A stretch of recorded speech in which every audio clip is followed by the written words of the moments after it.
संसार महादुख सागर में प्रभु को दिखाते आया हूँ। अब करने वालों को खोने को प्रभु जल की धारा करता, प्रभु जल की धारा करके चरणों में अर्घ चढ़ाता हूँ। ओम ह्रीं श्रीं क्लीं है अर्थम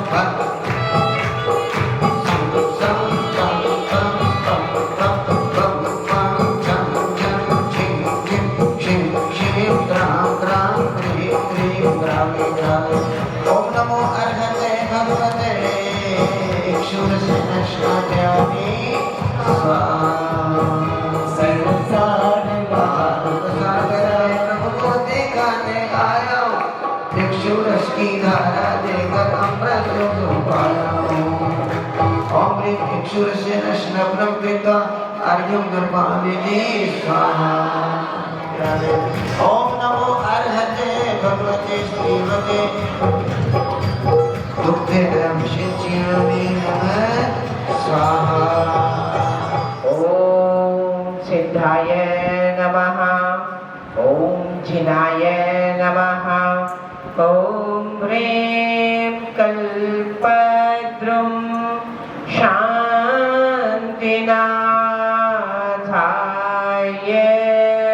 नमः, ओम ह्रीं चतुर्विंशति तीर्थंकरेभ्यो नमः।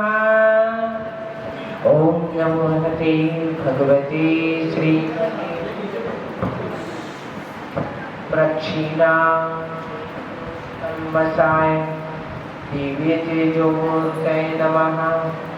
श्री शांतिनाथाय शांतिकराय सर्व पाप प्रणाशनाय सर्व विघ्न विनाशनाय सर्व रोगोपसर्गापमृत्यु विनाशनाय सर्व परकृत क्षुद्र उपद्रव विनाशनाय सर्वेषां विनाशनाय ओम ह्रौं ह्रीं ह्रौं ह्रौं रहस्यावसा अरहं नमः। सर्वविघ्नशान्तिं कुरु कुरु वसत्सा। आचार्य भगवान अनेकांत सागर जी नाम से तत्संग से गणनीयारिका ज्ञानमती माता जी नाम से तत्संग से मम नाम से मम संघ से ओम ह्रां ह्रीं ह्रौं ह्रौं ह्रौं मम हृदय रक्ष रक्ष स्वाहा। ओम ह्रीं परम ब्रह्मणे नमो नमः। अस्मिन् सर्वज्ञ लोकनाथाय रत्नत्रय पवित्राय स्वस्ति जीव जीव नंद नंद वर्धस्व वर्धस्व विजयस्व विजयस्व। अस्मिन् इंद्रध्वज महामंडल वेदालय निर्विघ्न समाप्तये सर्व संपन्नकराय मंगल कलश स्थापनं करोमि। हाँ, रत्नत्रय रूपाय सम्यक दर्शन सम्यक ज्ञान सम्यक चारित्राय नमः। पंचवर्ण सूत्र त्रयवार वेष्टनं करोमि स्थापयामि स्वाहा। अस्मिन् इंद्रध्वज महामंडल विधानपीठे स्थापनं करोमि। अत्रोत्र संभूषणमाननं जय हो जय हो जय हो। वन्दे सर्वसाधु चित्रं जनागं चित्तचिदाले समो अत्र तिष्ठत स्थापनं। जय हो जय हो जय हो। हरि भक्ति करो रे, हरि भक्ति करो रे, हरा भक्ति करो रे, हरा भक्ति करो रे, हरि भक्ति करो रे।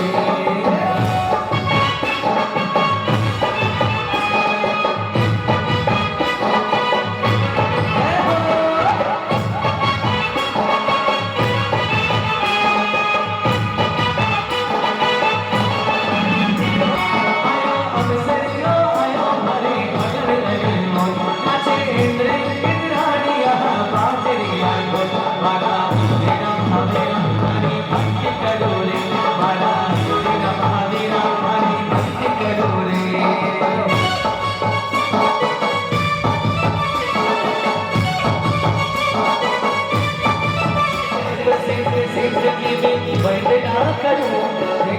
कर मुक्त की मैं अर्चना करूं।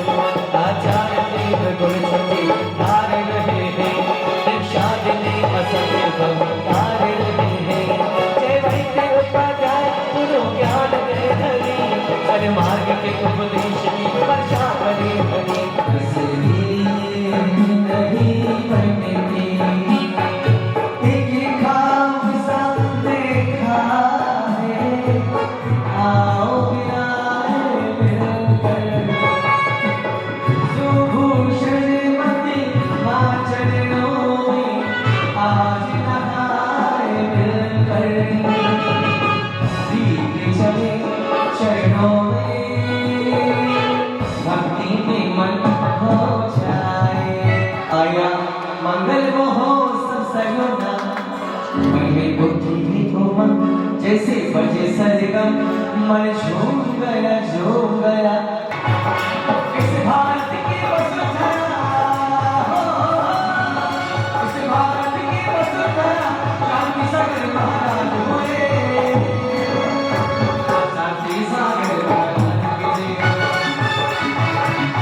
शांति सागर महाराज। अर्घ्यम निर्वपामि।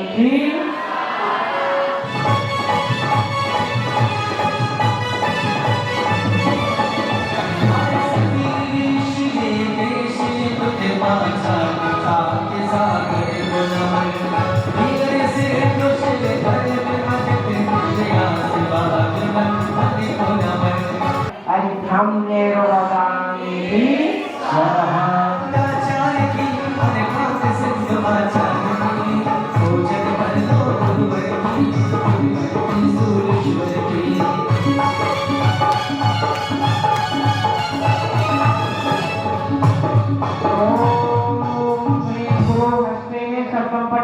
आचार्य भगवान ओम श्री परम पूज्य परम उपकारी दीक्षा प्रदाता मम हृदय विराजमान समाधिस्थ गुरुदेव दया सागर जी मुनीन्द्राय।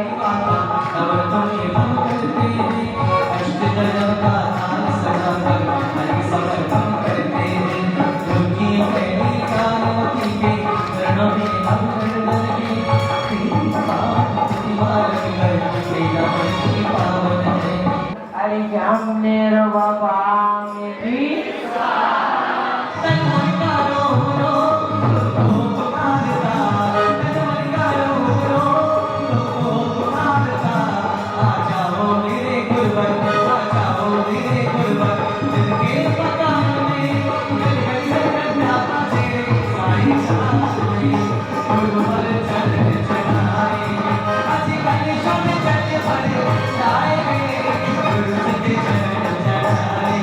संपताचार्य श्री अभिनंदन सागर मुनीन्द्राय। जन्म निरोपामि स्वाहा। संसार विनाशाय जन्म निरोपामि स्वाहा। ओम ह्रीं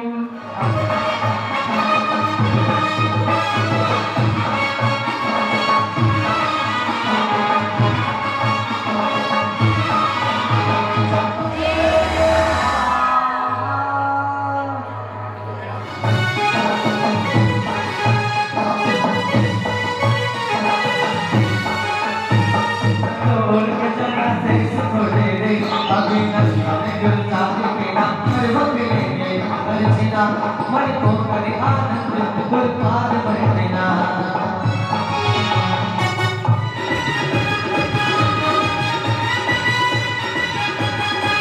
अभिनंदन सागर जी मुनीन्द्राय। महाकाल राष्ट्राय दीपम निरोपामि।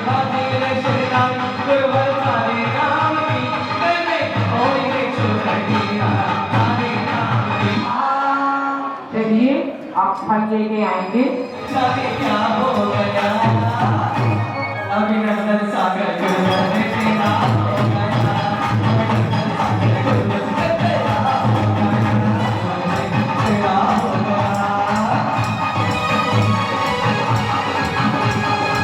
समाधि सम्राट मम हृदय विराजमान गुरुदेवाचार्य अभिनंदन सागर आचार्य परमेष्ठी ने है विविध फल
भक्ति माति जन्मयो जल फलादि दियो महायज्ञम निर्वपामि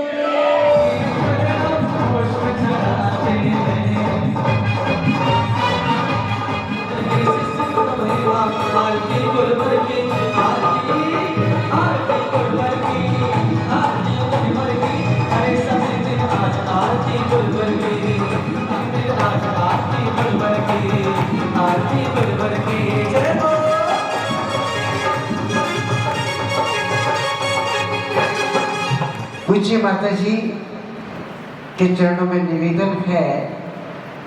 राजस्थान की धरती प्यासी है माता जी। ये सच है कि आपने 3 चातुर्मास किए लगातार। 11, 12, 13 11, 12, 13 का लगातार चातुर्मास जयपुर में हुआ, लेकिन जयपुर वालों की प्यास नहीं बुझी। आज भी प्यासे हैं वो जयपुर वाले, और चूंकि जयपुर से काफी लोगों को आना भी था आज कल, लेकिन कोई कारण ऐसा हुआ वहां पर सामाजिक कार्य को लेकर के कि नहीं आए। हम जितने लोग हैं जयपुर के, हम पूरे जयपुर का प्रतिनिधित्व करते हैं। खड़े हो जाओ। हम जितने लोग हैं जयपुर का प्रतिनिधित्व करते हैं। मैं आपके साथ हूँ, आप मेरे साथ हैं। हम सब एक साथ हैं। और जयपुर के अलावा बस्सी, बसवा, आसपास के जितने लोग वो भी खड़े हो जाए एक बार। जयपुर के आसपास, और जो जयपुर का अपने आप को बना देना चाहता है वो भी खड़ा हो सकता है, जो मेरा साथ दे सकता हो, जो मेरा साथ दे सकता हो। आपका प्रवचन सुनना चाहते हैं ये तो पक्का है, पर प्रवचन से पहले कुछ कहना चाहते हैं और पुरजोर शब्दों में कहना चाहते हैं। हाँ, जोरदार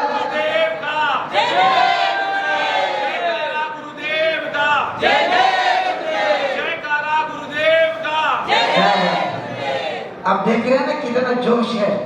जिन्होंने नारा कभी लगाई नहीं, पर आज वो भी नारा लगवा रहे हैं।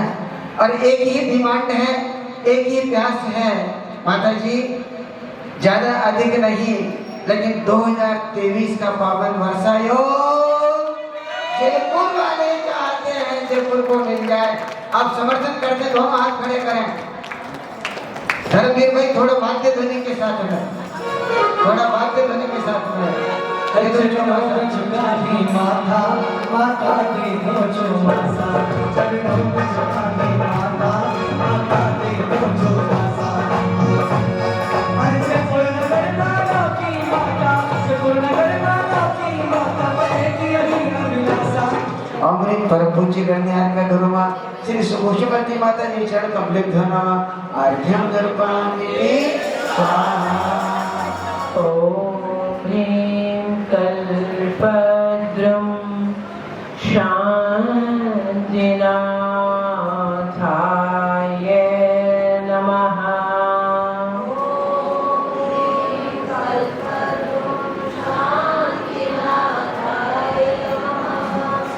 सम्यक् ज्ञान चरित्र लक्षण धरा दष्टाष्टक वेदना भूतानागत वर्तमान समये तेभ्यो जिनेभ्यो नमः। बोलिए अनंतानंद सिद्ध परमेश्वर भगवान। प्रथमाचार्य चारित्र चक्रवर्ती आचार्य श्री शांति सागर के महाराज, प्रथम पट्टाचार्य श्री वीर सागर के महाराज के, द्वितीय पट्टाचार्य शिव सागर के महाराज के, तृतीय पट्टाचार्य धर्म सागर के महाराज के, चतुर्थ पट्टाचार्य अजीत सागर के महाराज के, पंचम पट्टाचार्य श्रेयान सागर के महाराज के, षष्ठम पट्टाचार्य गुरुदेव आचार्य अभिनंदन सागर के महाराज के, सप्तम पट्टाधीशाचार्य भगवान अनेकांत सागर के महाराज के, दीक्षा प्रदाता गुरुदेव दया सागर के महाराज के, गणी प्रमुखारिका श्रीमती श्री ज्ञानमती माता जी की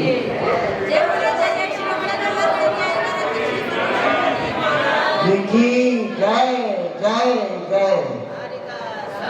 आप सब जन ने जन्म लिया और जन्म पाकर राजा पूजन करने बैठे। प्रतिदिन कितने लोग जन्म लेने वाले हैं? महाराष्ट्र में एक न्यूज पेपर निकलता है आज का आनंद, उसमें डेली की अपडेट होती कि आज 24 घंटे में कितने जन्म हो गए पूरी इंडिया में। मतलब जन्म निरंतर है और मरण भी निरंतर है। सबने यूं गर्दन हिलाई। जन्म मरण निरंतर है और संसार की वृद्धि का पाप भी निरंतर करते हैं। इस जन्म मरण के बीच में एक ऐसा सेतु बनाना, ऐसा पुल बनाना है कि जिससे जन्म मरण का अंत हो जाए। संसार में जन्म लेना मात्र सार्थक नहीं है। जन्म लेना, इससे आप जन्म लेने योग्य जो पुण्य था, उस पुण्य से पुण्य की वृद्धि भी करना आपका उद्देश्य होना चाहिए। कुछ लोग जन्म लेकर राष्ट्र के लिए, राष्ट्र हित के काम करते हैं। कुछ लोग जन्म लेकर परिवार हित के काम करते हैं और कोई भाग्यशाली होता है जो जन्म लेकर आत्महित के काम करते हैं। गुरुदेव आचार्य अभिनंदन सागर जी महाराज ने जन्म लेकर परिवार का हित नहीं किया, उसमें नहीं फंसे, परंतु आत्महित उनकी मुख्यता थी। कितना प्रबल धर्म का संस्कार था कि महाराज जी का जन्म राजस्थान में सलूगढ़ से 10 किलोमीटर आगे सैसपुर गांव में जन्म हुआ। परंतु आप जानते हैं राजस्थान में एक सिस्टम में लोग शहर में जाके व्यापार करते हैं। ठीक इसी प्रकार महाराज जी आपको ल चले गए व्यापार करने, परंतु मन नहीं लगा और मांगी तुंगी की यात्रा करने चले गए। और मांगी तुंगी के पहाड़ पर पहुंचकर ऐसे भाव बने कि आजन्म ब्रह्मचर्य व्रत धारण कर। ये कहलाता है पूर्व का संस्कार। जिन्हें पूर्व जन्म में इतना गुरु उपदेश मिलता है, वो संस्कार प्रबल होता है। फिर वर्तमान में संस्कार गुरु ना भी मिले तो भी वैराग्य उत्पन्न होता है। तो ऐसे पूर्व संस्कारों के धनी, जिन्हें नैसर्गिक वैराग्य को जिन्होंने प्राप्त किया, ऐसे गुरुदेव आचार्य अभिनंदन सागर जी ने अपने जीवन को सार्थक किया। और गृहस्थ अवस्था में जब रहे तो समाज की कुरीतियों का बहुत उन्मूलन किया। पढ़ाई ज्यादा नहीं, पहले तो मिडिल क्लास पास हो गए तो फिर क्या कहना, परंतु समाज में जो कुरीतियां व्याप्त थी उनको हटाने का हमेशा प्रयास करते। होली जलती है ना, है ना? और कितने लोग होली जलाने जाते हैं? हाथ ऊंचा करें, सब लोग जाते हैं, आनंद मनाते। परंतु गुरु महाराज ने सोचा कि इस होली दहन का हमारे जैन आगम से कोई संबंध। सभी जैनियों को हमेशा कहते श्रावकों को आप ऐसा मत कीजिए, मत कीजिए, पर कोई मानने को तैयार। एक दिन होली की लकड़ी रखी थी, उस पर बैठ गए कि आपको होली जलाना तो मेरे साथ। लोगों ने उस दिन से संकल्प किया हम कभी होली नहीं। अब आप सोचेंगे, आप एक ही पक्ष सोच सकते हैं कि धर्म का पक्ष था, परंतु उसमें पर्यावरण संरक्षण का भी भाव था। तो पेड़ कटेंगे तो क्या होगा? जीव हिंसा तो होगी पर जन जीवन भी तहस नहस हो जाता। इस प्रकार अपने जीवन में उन्होंने, और सबसे आश्चर्य की बात तो महाराज जी की राजस्थान में अभी भी एंगेजमेंट आप लोग 2-4 महीने कर ही देते पहले। राजस्थान में तो पहले 8-8, 10-10 साल पहले हो जाता है। सगाई हो गई थी महाराज जी, है ना? तो जब वैराग हुआ तो उस लड़की को घर में जाके कह रहे हैं मैं तो मेरी दीक्षा लेने वाला हो। कितना प्रबल वैराग, माँ रोती रही, पिता रोते रहे, परंतु 10 के मार और उनका इतना वैराग्य प्रबल था, उसी का सुफल था कि अपनी जिंदगी में 83 लोगों 83 को दीक्षा दी। कितने? उनका दीक्षा काल 50, 49वां चातुर्मास किया, दीक्षा का 50वां वर्ष प्रारंभ हुआ और गुरु महाराज ने संलेखना पूर्वक यही विसर्जन कर दिया। तो ये 83 उनमें मैं भी हुए, 83 जीवों को मोक्ष मार्ग पर आरूढ़ किया। 49 लोगों को अपने हाथ से दीक्षा दी। गुरु महाराज की जिंदगी देखिए, शिष्य बनाए 49 देश की संलेखना, संलेखना भी कितनी? 49 दिन चली और दीक्षा भी 49 वर्ष, संलेखनाएं 49 करा। तो इस प्रकार जिनका जीवन एक प्रेरणा स्रोत है, इतनी अच्छी संलेखना की गुरु महाराज ने। शांति सागर जी की परंपरा में गुरु आचार्य भगवान प्रतिमाचार्य शांति सागर जी ने अपने जीवंत रहते अपना उत्तराधिकारी आचार्य वीर सागर जी को घोषित कर दिया था। गुरुदेव आचार्य अभिनंदन सागर जी ने इसी का अनुकरण करते हुए अपने जीवन काल में ही, गुरु महाराज की समाधि हुई 19 जनवरी 2015, परंतु उन्होंने अपना उत्तराधिकारी उससे पूर्व महावीर जयंती 2014 में, महावीर जयंती के दिन आज अनेकांत मुनि श्री अनेकांत सागर जी को अपना सप्तम पट्टाचार्य घोषित किया। यानी जैसे आगम में कथन है कि सभी चीजों से निर्वृत्त होकर संलेखना धारण करें, तो महावीर जयंती को तो उन्होंने पद का उत्तराधिकारी घोषित करके निर्वृत्त और फिर 49 दिन की संलेखना की। ये क्या कारण है? आपको माता जी महाराज जी बहुत ज्ञानी होंगे? नहीं, मेरा अनुभव कहता है कि जितना मंद कसाई होता उसकी संलेखना अच्छी।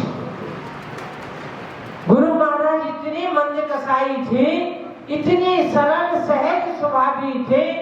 मैंने आप महाराज जी के सिमंदे मतलब मैं गुरुदेव से 82 में जुड़ी, 14 तक मैंने गुरु महाराज को क्रोध करते नहीं देखा। इतने लंबे काल में, इतने लंबे काल में क्रोध करते नहीं देखा। गुरु महाराज गुरुदेव दया सागर जी बड़े थे और अभिनंदन सागर जी सेकंड नंबर पर। व्यवस्था सब अभिनंदन सागर जी देखते थे, संघ संचालक। फिर एक बार ऐसी कोई घटना घटी कि ब्रह्मचारिणी पूरी 13 साल की थी। कितनी? अब गर्मी के दिन में सुबह सुबह नींद आ गई उसको और वो उठी नहीं। तो प्रज्ञा मंत्री माता जी ने जाके कह दिया महाराज जी आज ये बहुत लेट तक सोई। तो महाराज जी कुछ नहीं बोले। माता जी बोले थोड़ा डांटो ना, महाराज जी नाराज तो घर जी के बेटा जल्दी हो जाना। बस कितना डांटा? वो भी माता जी के कहने से। मतलब इतने निष्प्रय थे। निश्चित है जब 50-50 साधु होंगे तो विचार विभिन्न होता है, परंतु उस मतलब परिस्थितियों से बिल्कुल अछूते रहते। तो सच्चे अर्थों में उन्होंने साधु जीवन जिया है, साधना का आनंद लिया है। व्रत उपवास तो करते हैं, परंतु उनकी सहजता आज भी बागड़ में, आप राजस्थान में चले जाइए, आप कहीं भी, हमने श्रवण बेलगोला में चातुर्मास किया जब 88 का, तो लोग क्या कहते थे, वो महाराज जी जो गुस्सा नहीं करते, क्या कहते, वो महाराज जी जो गुस्सा नहीं करते, ये पहचान थी महाराज जी। और रात में पट्टी पे लेके क्लास चला, तो इतना सहज जीवन इस पंचम काल में जीना, वो भी शिष्य समूह, लोगों में लोकप्रियता, दीर्घ काल, फिर भी सच्चे साधक के रूप में आज भी हमारा राजस्थान का पूरा डूंगरपुर जिला, उदयपुर जिला, प्रतापगढ़ जिला, बांसवाड़ा जिला, आज भी बच्चे कहते हैं अपना महाराज जी, क्या कहते हैं, अपना महाराज जी, इतने अच्छे थे। तो ऐसे गुरुओं की जन्म जयंती बनाकर आपको भी और मेरे को भी, है ना, यही सीखना है, उनके जीवन से यही सूत्र ग्रहण करना है कि प्रतिकूलताओं में इतराए ना, प्रतिकूलताओं में घबराए ना, और अनुकूलताओं में इतराए ना। एक सूत्र गुरु महाराज के जीवन को टू दी पॉइंट हम कहें तो बस इतना है, अनुकूलताओं में वह कभी ऐसा नहीं हुआ कि अहंकार के वशीभूत हुए हुए, और प्रतिकूलता में कभी चेहरे पर मैंने दयनीयता, वो यही कहते थे, अनुकूल चला गया तो प्रतिकूल भी चला। और संलेखना कराने में इतने तत्पर रहते थे, आप साधु की संलेखना कराने वाले बहुत साधु, पर मैंने अपनी आंखों से देखा है कुत्ते की संलेखना कराने, सामने महाराज जी की भी संलेखना चल रही, अचानक एक कुत्ता बीमार होकर फूंकू करते हुए मंदिर में आ गया, धर्मशाला में। तो महाराज जी ने देखा ये तो जाने वाला, उसकी को भी वहाँ लिटा दिया, उसको भी शाम अंधेरा होने के पहले चारों प्रकार के आहार का त्याग करा दिया। अब इधर महाराज जी को नमोकार मंत्र सुना रहे, उधर कुत्ता को नमोकार मंत्र सुना रहे, और महाराज जी ने देखा कि बस अवंत जी इतने अच्छे से पुनः संबोधा, चारों प्रकार के आहार का त्याग कराया। कुत्ते ने महाराज जी की तरफ देखा और प्राण निकल। क्या कहा महाराज जी, यूनि का मैंने संलेखना करा दी, क्या कहा, मेरा संलेखना का रास्ता खुल गया, मेरी संलेखना का रास्ता खुल गया। क्योंकि आचार्य कहते हैं जो भाव पूर्वक दूसरे की संलेखना कराता है, ज्यादा से ज्यादा 7-8 भाव में मोक्ष को प्राप्त होता। तो ऐसी चतुर्मुखी बहुमुखी व्यक्तित्व के धनी, जन जन के प्रिय, वाह है आकर्षण, ख्याति, लाभ। आपको महाराज जी के जीवन की घटना बता दूं, बाहर से आते कहीं तो शौच जाने के बाद पैर धोते, तो टाट पट्टी होती ना, टाट, उससे पैर पोंछते थे महाराज जी। सोचिए, मतलब एक बार मैंने महाराज जी को चश्मा दिया, हाफ फ्रेम का मौज, मैं आपको बताऊं 2009 की बात, हाफ फ्रेम बाजार मार्केट में आ गया, मैंने महाराज जी को दिया।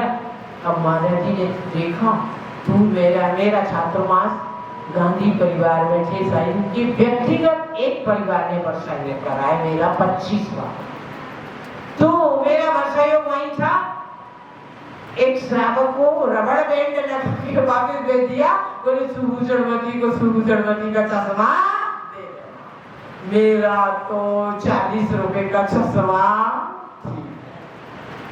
सोचे आप, मेरा चश्मा मुझे वापस पहुंचा दिया, पर उस चश्मे को स्वीकार नहीं किया। एक बात तो मीडिया उन्हें क्या मालूम, फिर लोगों ने कहा होगा अरे महाराज जी ये तो ऐसा ऐसा, तो वापिस मेरे को मेरे पास गुरु महाराज की निष्प्रहता वास्तव में मेरे लिए प्रेरणा स्रोत है। मैं तो हमेशा प्रति क्षण, आज भी मैं किसी दुख कष्ट में आ जाती हूँ, शारीरिक मेरे असाता कर्मों का उदय ज्यादा रहता, तो यदि मैं पीड़ा भी आती तो गुरु महाराज को स्मरण करती हूँ। मैंने देखा महाराज जी के अंतिम काल में इतने शांत कि ऐसा लगता था महाराज जी आंखें भी झपकते नहीं, इतने शांत। और अंतिम समय की बात 2 मिनट में कह के खत्म करूंगी। गुरु महाराज की संलेखना भगवान आदिनाथ के मोक्ष कल्याण के दिन हुआ। और महाराज जी सब लोगों ने, हमने प्रतिक्रमण किया, उत्तमार्थ प्रतिक्रमण किया गुरु महाराज ने। हम सब लोग बोल रहे थे, शाम हो गई, सबको प्रायश्चित दे दिया गुरु महाराज ने। और हम सब लोग मंदिर के दर्शन करने, कोई यहाँ वहां चले गए। महाराज जी थोड़ी देर लेटे, महाराज जी वहीं बैठे थे, दूसरे महाराज जी, और इशारा किया समय, तो दिग्वंदना करने लगे। तो प्राग दिग विगंतरे, पूर्व दिशा की दिग्वंदना की, और जैसे दक्षिण दिशा की दिग्वंदना करने लगे, तुरंत मुनि महाराज बोले बिठा लो मेरे को। वहां बैठे, तुरंत उन्होंने बैठा दिया। इधर वाले कोई श्रावक थे, दौड़ के आए, बोले माता जी महाराज जी की आइए। हम लोग साफ दौड़ के भागे, महाराज जी को संबोधित किया। महाराज जी ने कहा महाराज जी आपके जीवन का सार कितने अच्छे से मुस्कुराए, अंतिम क्षण तक मुस्कुरा के यूं गर्दन की कि मैं जागृत हूँ। और नमो कारमन सुनते सुनते वो पारस चैनल पे भी दिखाया था, एक एक सांस कम होते लास्ट में महाराज जी ने बिल्कुल शांत मुस्कुराहट चेहरे के साथ यूं हल्की सी तिरछी गर्दन की ओर सरकार हो। मैं कहती ये फल ना तपस्या का है ना ज्ञान का है, ये फल है मंद कसाई शांत स्वभावी होने का। जैसे गुरुदेव की जन्मदिन पर अंतर की गहराइयों के साथ, मन वचन काय की विनय के साथ, त्रिकाल की विनय के साथ, ऐसे जिनका जन्म दीक्षा काल और संलेखना काल प्रेरणा का स्रोत है, जन सामान्य को मानव जीवन सार्थक करने का संदेश देता है, इसे महामना महायोगी शांत मना मेरे हृदय में निरंतर विराजमान, मेरे जीवन का आधार ऐसे गुरुदेव आचार्य अभिनंदन सागर जी के परम पुनीत युगल चरणों में त्रय भक्ति पूर्वक पुनः पुनः भावांजलि, प्रेमांजलि, श्रद्धांजलि, विनयांजलि अर्पित करती हूँ कि हे गुरुदेव आपका जीवन हमारे लिए मार्ग बने और एक दिन हम भी आपके समान देह विसर्जन वीरता पूर्वक करें, संलेखना पूर्वक करें। आप हमें संबल देते रहें। बोले गुरुदेव आचार्य अभिनंदन सागर जी महाराज की जय। बोले परम पूज्य गण्यार का गुरु सुभूषणवती माता जी की जय। भूषणवती माता जी के सानिध्य में मीना बहन को कोकिला कंठ स्वर कोकिला की उपाधि दे तो बहुत अच्छा लगेगा और सभी इसी सहमति में ताली बजाएं।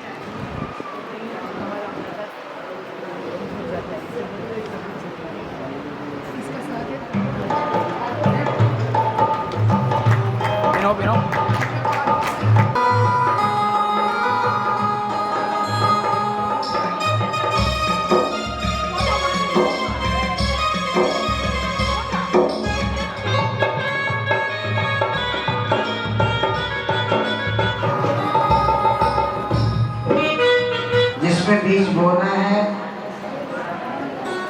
कुंभ कुंड वहाँ नहीं, हमें कल से स्थापन करो। आधा कुंड भर दो, अपना अपना कुंड। आधा आधा। ओम ह्रीं अस्मिन् कुंडे अंकुरारोपण करोम्यहम्। डाल दीजिए अपने अपने कुंड में। सखी सब मिल कर आओ जी, सभी मिल खुशियाँ मनाओ जी। देखो आज किया उपकार सभी। तुष्टि पुष्टि प्रदाता रे कुरुद्दम मंगलम। कृतानि कृतानि जिन बिंबानि सर्वतः स्वात्म सोचि प्रदानि सोशो पुरुष मंगलम। असुरेंद्र माये गुरुत्व धर्म दीपनम। ओम चतुष्षष्टि लक्ष्य भवन वासिना असुरेंद्र सब परिवार आगच्छामि दृष्टि सब पुष्पांजलि अर्घ्यं समर्पयामि स्वाहा। नागकुमार देव आगच्छ आगच्छ तिष्ठ पुष्पांजलि आगच्छ आगच्छ तिष्ठ पुष्पांजलि अर्घ्यं समर्पयामि स्वाहा। उदधि कुमार चिंतला आयंतु उदधि देव आवे जिन यज्ञ महोत्सवे रसस्य लक्ष्य गेहा नाम स्वामिना सर्वचितका। ओम ह्रीं सप्तति लक्ष्य भवना नाम स्वामिना उदधि कुमार इंद्र सपरिवार अत्र आगच्छ आगच्छ तिष्ठ पुष्पांजलि कृत्वा अर्घ्यं समर्पयामि स्वाहा। ओम ह्रीं षट् सप्तति लक्ष्य भवनां स्वामिना स्थित कुमार इंद्र आगच्छ आगच्छ तिष्ठ पुष्पांजलि कृत्वा अर्घ्यं समर्पयामि स्वाहा। ओम ह्रीं 32 लाख स्वामी सोदरमिंद्र संपूर्ण सपरिवार तिष्ठ पुष्पांजलि अर्घ्यं समर्पयामि स्वाहा। लक्ष्य विमाने सोजे विमान समेत ओम चतुर्लक्ष्य विमानानां स्वामिना ब्रह्मेंद्र संपूर्ण सपरिवार आगच्छ आगच्छ तिष्ठ पुष्पांजलि कृत्वा अर्घ्यं समर्पयामि स्वाहा। पुष्पांजलि कृत्वा अर्घ्यं समर्पयामि स्वाहा। आनंद और प्राण स्वर्गवान आयनाच्युता जिगुमत सप्तशत विमानानां इंद्र एतादृश उत्सवे ओम सप्तशत विमानानां स्वामिने आनंद प्राण आयनाच्युता इंद्र संपूर्ण परिवार से आगच्छ आगच्छ तिष्ठ पुष्पांजलि कृत्वा अर्घ्यं समर्पयामि स्वाहा। एक जन और लोग जमाने के लिए पवन जी आप भी जमाने के लिए उनको बुलाएंगे। पक्का कह दिया हमने, सबको बुलाएंगे। बैठ जाओ, बिल्कुल नहीं लिखना। भीड़ मत करो, जल्दी करो फुर्ती से। जीतू जी आप ही रखो फटाफट। हाँ कितने? 5 आ जाओ। नहीं 11 आ जाओ।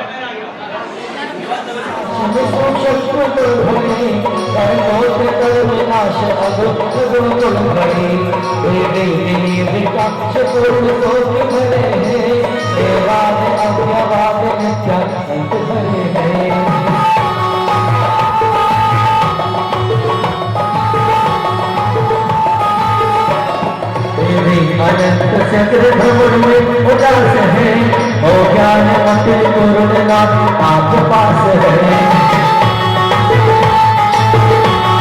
जय माला पूर्णार्घ्यं अर्घ्यं निर्मामि। ओम ह्रीं शास्त्रजनालय सर्वजनेभ्यो नमः। ओम ह्रीं शास्त्रजनालय सर्वजनेभ्यो नमः। ओम ह्रीं शास्त्रजनालय सर्वजनेभ्यो नमः। शास्त्रजनालय सर्वजनेभ्यो नमः। ओम ह्रीं शास्त्रजनालय सर्वजनेभ्यो नमः।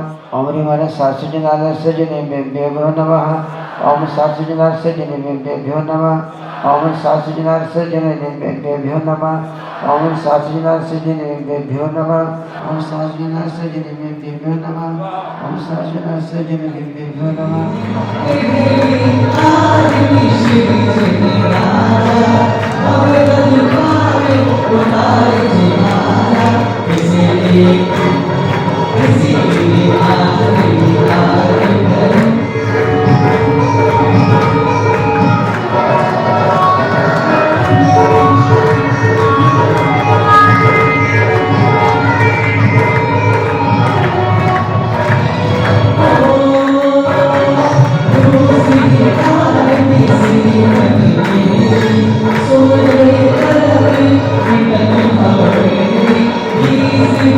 Oh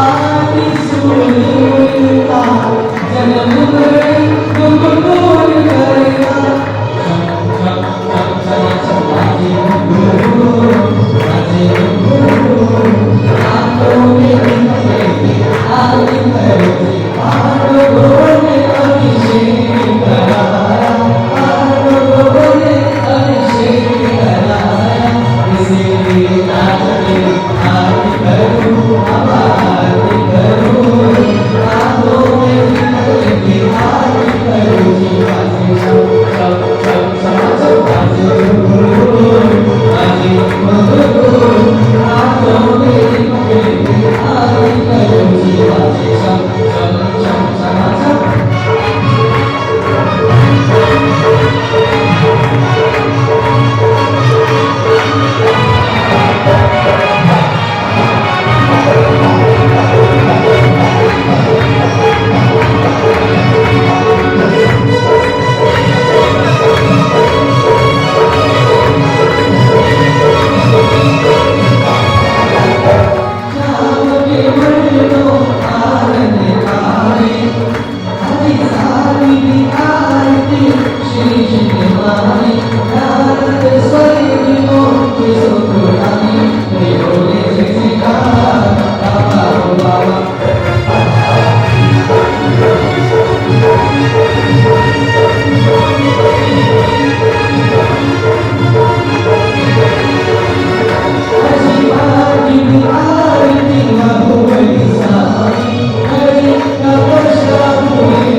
आएगी वाली माँ एक तेरे आने से, अब आएगी वाली माँ एक तेरे आने से, चलता है मेरा परिवार तेरे मुस्कुराने से, चलता है मेरा परिवार तेरे मुस्कुराने से।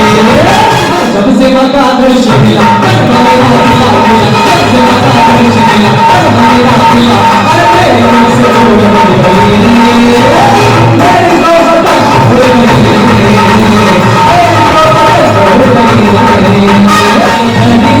कैसी बनिया, अरे लाल पीले रंगों से सजीना गलिया ने, अरे खगनी कैसी बनिया, अरे अंगेरा में खिले गुलाब के फूल, अंगेरा में खिले गुलाब के फूल, लाल पीले रंगों से सजीना गलिया ने, अरे धरती में कैसी हरिया।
बड़ी बहू अपने कुछ पीछे में लगी हुई कुछ काम कर रही है।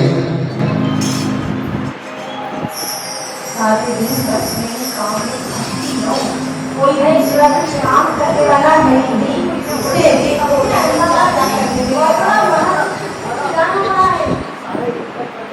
और उधर बड़ी बहू का बेटा दौड़ता हुआ आता है।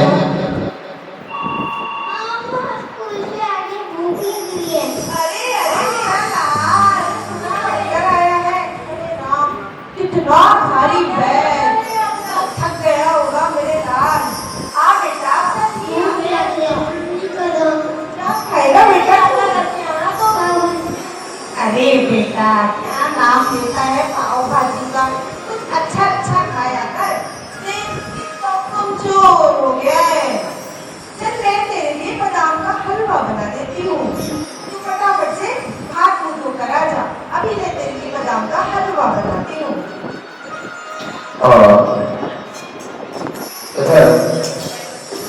अरे जल्दी करूँ, अभी आता ही होगा। लो डालिए बादाम, बहुत कमजोर हो गया बेचारा, चलो थोड़ा घी और डाल दे। ओहो जल्दी से पूरा खा लेना,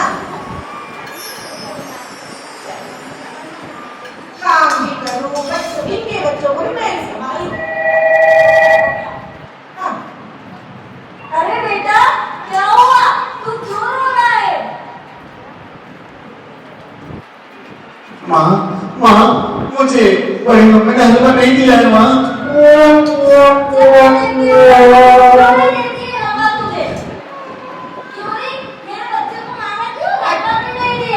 अच्छा खुद तो फोन पर बातों में लगी, अच्छा मुझे बता रही हूँ मुझे क्या करना चाहिए। मुझे तुम्हारे सड़े से फोन लगी, फोन आया इसलिए मुझे जलन हो रही है। तेरे एप्पल की फोन ना मैं क्या करूँगी, मुझे तो एक मिनट मिला है। अरे मुझसे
अरे भगवान,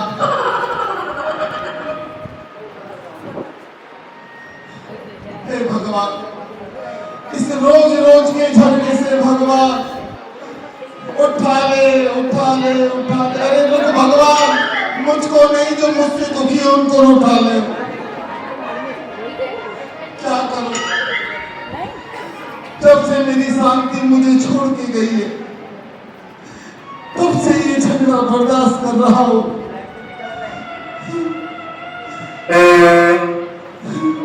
क्या करूं? और ये भोला, ये मेरा सेवक अभी तक नहीं आया, इसको तो मेरी बिल्कुल भी चिंता नहीं। भोला, अरे भोला, जी बाबूजी। अरे इधर तो आ। आया बाबूजी। अरे नालायक, वो में झगड़ा हो गया और तुझे कुछ चिंता ही नहीं है। अरे बाबूजी, क्या झगड़ा हो गया? अरे भूमे आपस में लड़ने लग गई। अरे बाबूजी, वो बहू है ना, आप लेकर आए थे, मोटी वाली बहू, बड़ी बड़ी आपकी लाडली बहू, लबाड़ वाली। हाँ आप लाए थे पसंद करके उसको। हाँ हाँ, क्या हुआ? अरे वो सबसे झगड़ालू घर में।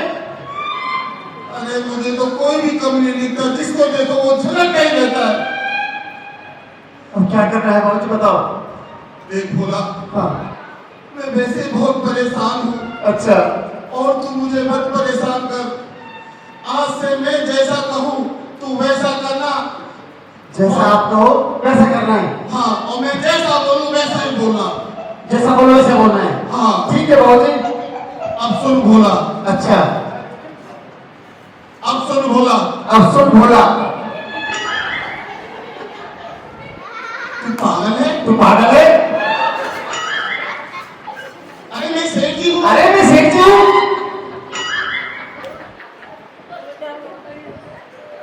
तू भोला है। तू भोला है। मैं भोला हूँ। मैं भोला हूँ? नहीं, मैं तो सेठ जी हूँ। मैं तो सेठ जी हूँ। तू पागल हो गए? तू पागल हो गए?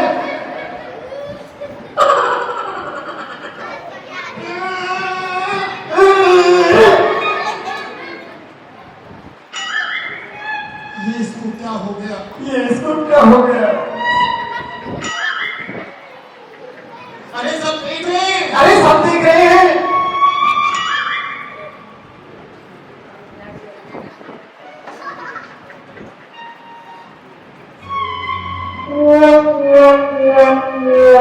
मैं सेठ जी हूँ। मैं सेठ जी हूँ। और मैं बैठ गया। कौन सेठ जी? आप सेठ जी हैं। आप सेठ जी हैं। कम से कम इसकी अकल ठिकाने तो आए। हाँ सेठ जी। हे वत्स उठो, जागो वत्स जागो, जागो वत्स जागो, हे वत्स जागो। अरे इतनी रात में कौन है? हे पुत्र, तुमने मुझे पहचाना नहीं? अरे मैं तो तुम्हारी प्रिय लक्ष्मी माँ हूँ। हे धन लक्ष्मी माता, सेवक का प्रणाम स्वीकार करें। तथास्तु, तथास्तु वत्स।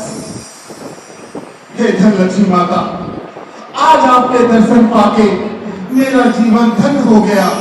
हे धन लक्ष्मी माता, मैं आपको फिर से प्रणाम करता हूँ और ये विनती करता हूँ, आज मुझे दर्शन देने का क्या कारण है?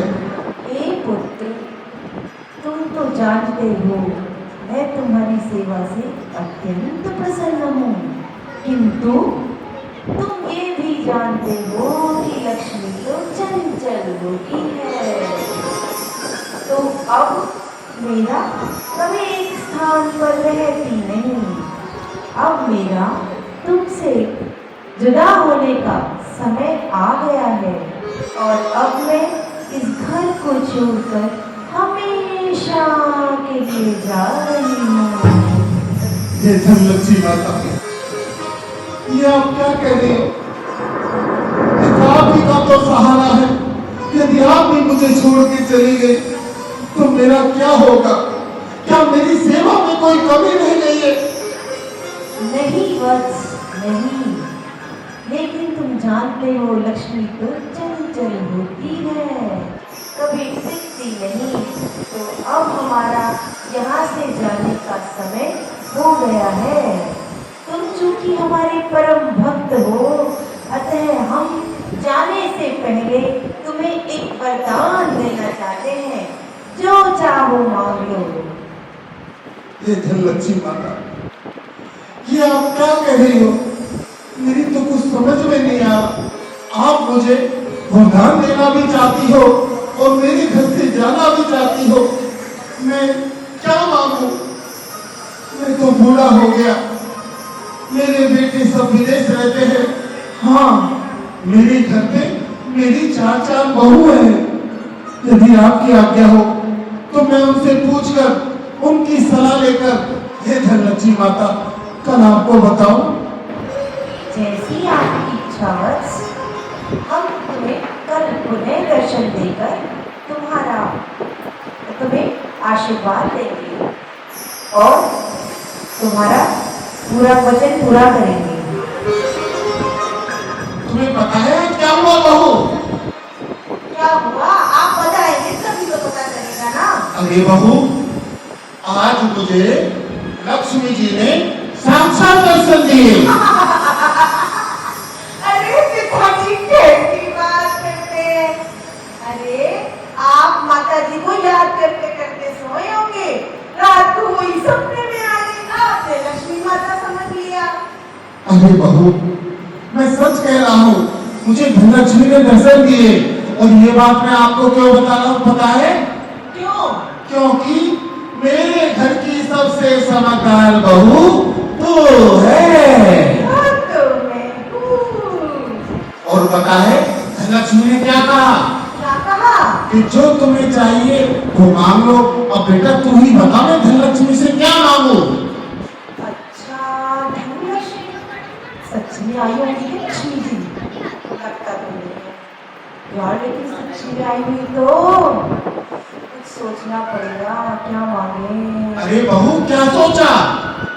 पिताजी मैं सोच रही थी, ऐसा करते हैं कि आप तो उनसे 4 बंगले और 4 बड़ी बड़ी वाली गाड़ियां, वो आती है ना मर्सिडीज, ऑडी, वो लंबी लंबी वाली, वो मांग लो। पूरे अहमदाबाद में अपना ही नाम होगा। अरे बहू, तेरी सोच तो बड़ी अच्छी है, 4 बंगले 4 गाड़ियां। लेकिन ये बताओ बहू, मैं कौन से बंगले में रहूंगा? ये आप तो नहीं है ना इतना बड़ा सारा घर, आप मम्मी जी की यादों को छोड़ के थोड़ी ना जाओगे, तो आप तो अपने इसी घर में रहना और एक एक बंगला 4 बेटों को दे देना। ये देखो, पुराना आदमी पुराने घर में सही रहता है। चलो कोई बात नहीं, लेकिन बहू ये तो बता, मैं कौन सी गाड़ी में घूमूंगा? गाड़ी आपके पास है ना, वो अपनी पुरानी वाली अम्बाला, वो तो आपने उसमें बहुत सूट करती है, तो आपके लिए तो कोई बढ़िया है।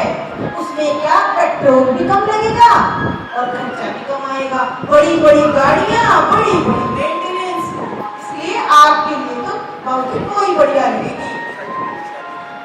और नहीं तो क्या, शादी में साइकिल मिली थी ना, उसमें तो पेट्रोल भी नहीं लगता, उसी से काम हो जाएगा आपका। तो ठीक है बहू, ठीक है ना? ठीक है बहू। लेकिन है ना, आप यही मांगना, ठीक है? ठीक है बहू। आपके लिए चाय बना लाऊं? लेकिन बेटा तूने तो कहा था दूध खत्म हो गया। कोई बात नहीं, मैं भी बगल की दुकान से जाके डेयरी से दूध ले आती हूँ, फिर आपके लिए चाय बना देती ठीक है बेटा, जा। ठीक है ना? जा बेटा जा। मेरे घर की अगर कोई समझदार बहू है तो वो तू है। अरे बेटा बताए आज क्या हुआ? क्या हुआ? क्या बोला लक्ष्मी मैया ने? लक्ष्मी ने मुझसे कहा जो तुम्हें मांगना है वो मांग लो। अब बेटा तू ही बता, मैं लक्ष्मी जी से क्या मांगू? बड़ी बहू ने क्या मांगा पिताजी? बेटा इतनी सारी जमीन का करेंगे क्या? अपने मकान बनाएंगे, अपनी पिता को बेचेंगे तो अपनी नफा ही नफा होगा। ये जरूर पेपर में पढ़ती रहती है, किसमें फायदा है किसमें नुकसान है। बेटा अब तुम जाओ, मैं जमीन ही मांगूंगा। तू इधर पूजा कर रही है, तुमने मुझे जय स्नेह किया, मेरे पैर छुए, मगर इन लोगों को अच्छा नहीं लगा, इसलिए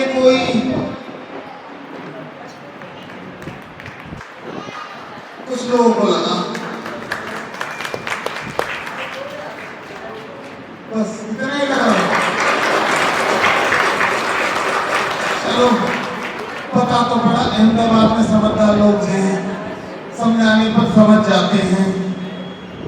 बहू, बेटा, नहीं बेटा, मुझे पानी नहीं चाहिए, नहीं बेटा, मुझे चाय भी नहीं चाहिए। बेटा, मैं चिंतित ये हूँ कि मैं किसी से कोई बात कहता हूँ, कोई मेरी बात का विश्वास ही नहीं करता।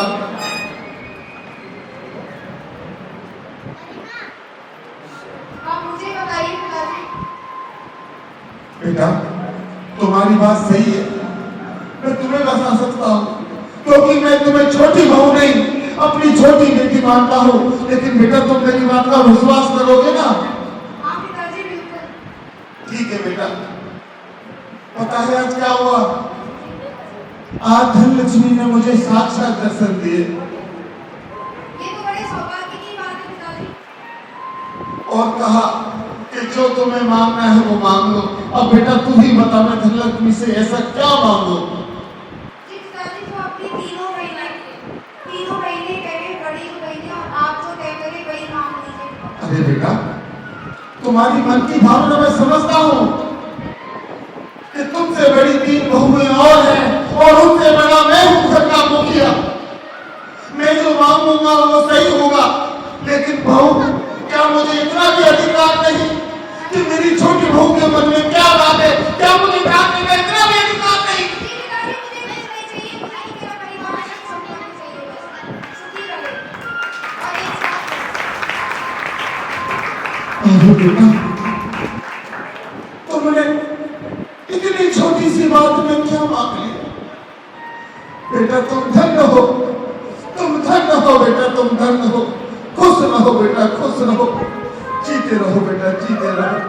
उठो वत्स, उठो। धनलक्ष्मी माता दी, धनलक्ष्मी माता दी, धनलक्ष्मी माता दी। हे माता, सेवक का प्रणाम स्वीकार करें। तथास्तु, प्रसन्न रहो।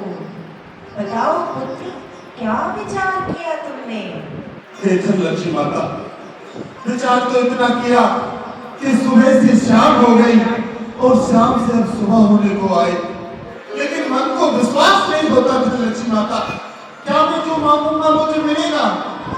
अवश्य मिलेगा पुत्र, अवश्य मिलेगा। नहीं धनलक्ष्मी माता, पहले आप मुझे वचन दीजिए, मैं जो मांगूंगा मुझे वो अवश्य मिलेगा, तभी मैं आपसे कुछ मांगूंगा।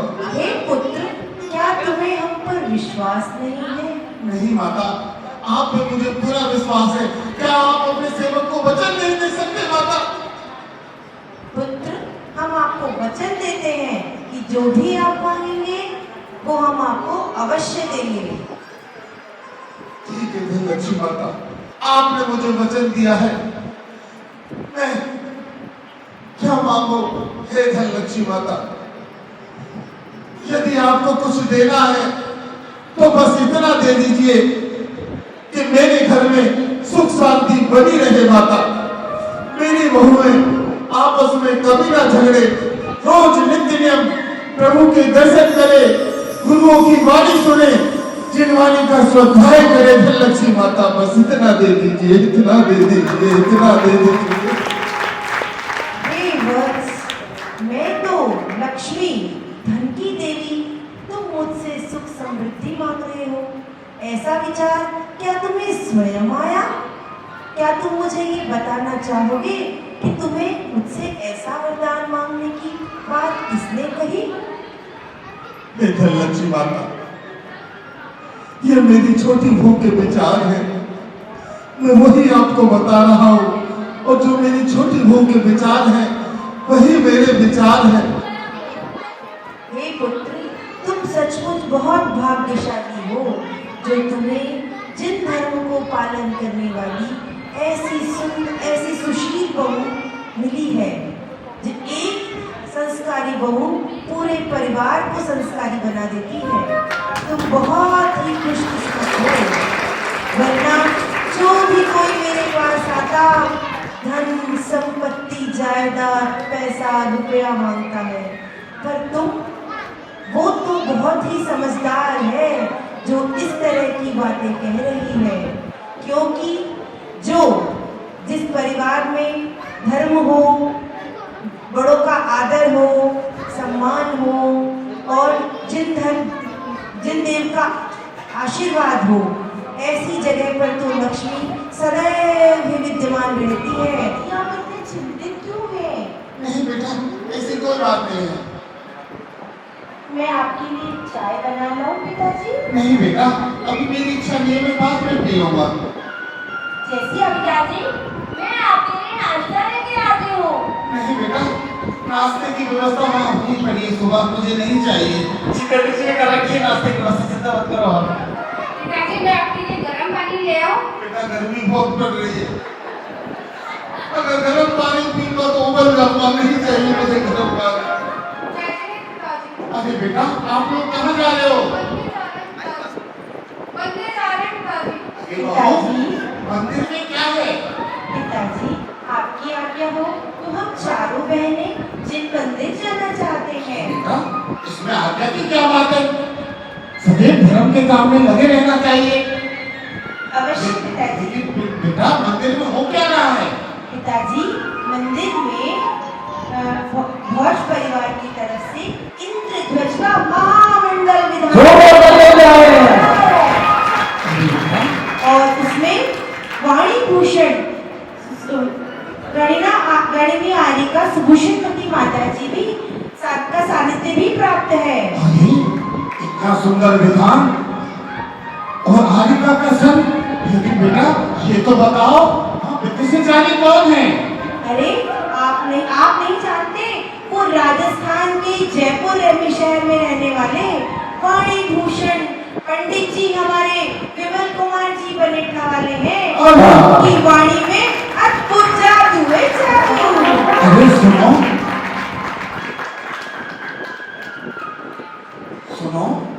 बहू, वो दिखने में कैसे हैं? दिखने में तो वो बहुत ही सरल स्वभावी है पिताजी, और उनकी आवाज जब वो विधान कराते हैं तो ऐसा लगता है मानो अमृत घुल रहा हो, अमृत।